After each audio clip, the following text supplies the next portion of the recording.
नमस्कार, आप देख रहे हैं पब्लिक लाइव और जिला गुरु चीफ शंकर सोनवानी के साथ सभी भक्तजनों को रथ यात्रा की हार्दिक शुभकामनाएं। आज पूरे भारतवर्ष में रथ यात्रा का पावन पर्व मनाया जा रहा है। उड़ीसा में एक जगन्नाथ का विशाल मंदिर जगन्नाथपुरी पर विराजमान है और उसी के तर्ज पर पूरे छत्तीसगढ़ ही नहीं पूरे भारतवर्ष में रथ यात्रा का पावन पर्व मनाया जाता है। और जिला बालोद की गुरु ब्लॉक मुख्यालय पर भी रथ यात्रा का पावन पर्व यहाँ पर बहुत ही बड़े धूमधाम से मनाया गया, जिसमें भक्तों की काफी बड़ी संख्या देखने को मिली। और इस रथ यात्रा को सफल बनाने में संजारी बालोद विधायक संगीता सिन्हा भी इस रथ यात्रा पर मौजूद रही।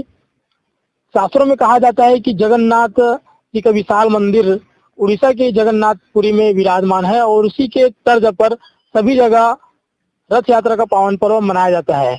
जगन्नाथ जी की आंखों के बारे में बात करें तो शास्त्रों में कहा गया है कि जगन्नाथ विष्णु जी का अवतार है और विष्णु जी जगत के पालन करते हैं और सभी सृष्टि पर अपनी नजर बनाए रखते हैं। इसी कारण जगन्नाथ भगवान का जो आंखें है वो बड़ी मानी जाती है।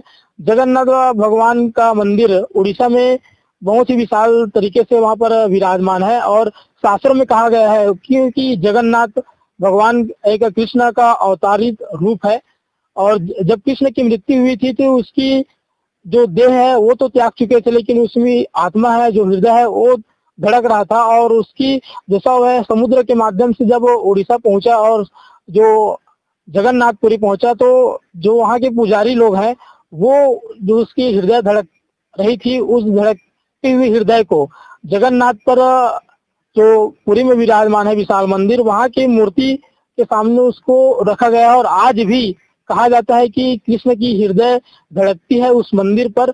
और मान्यता तो ये भी है कि वहाँ के जो पुजारी बताते हैं कि जो जगन्नाथ जी का मूर्ति है वो प्रत्येक 12 सालों में उस मूर्ति का बदला जाता है और जब मूर्ति बदली जाती है तो वहाँ के जो पुजारी है अपनी आंखों पर पट्टी बांधकर मूर्ति बदलते हैं। और जो शास्त्रों के अनुसार माना गया है कि कृष्ण की हृदय धड़क रही है वहां पर तो उस धड़कती हुई हृदय को उस मूर्ति के सामने रखी जाती है और उस बदलते हुए मूर्ति को स्वयं जो पुजारी होते हैं वो भी नहीं देखते। जो प्रकाश रहित जो चीज होती है उन सभी को वहां पर बंद किया जाता है और ये कार्य किया जाता है। तो देख सकते हैं छत्तीसगढ़ जिला बालोद के ब्लॉक मुख्यालय गुरूर पर भी आज रथ यात्रा का पावन पर्व मनाया गया। बहुत ही डीजे गाजे के साथ में यह धूमधाम से यह पर्व मनाया गया।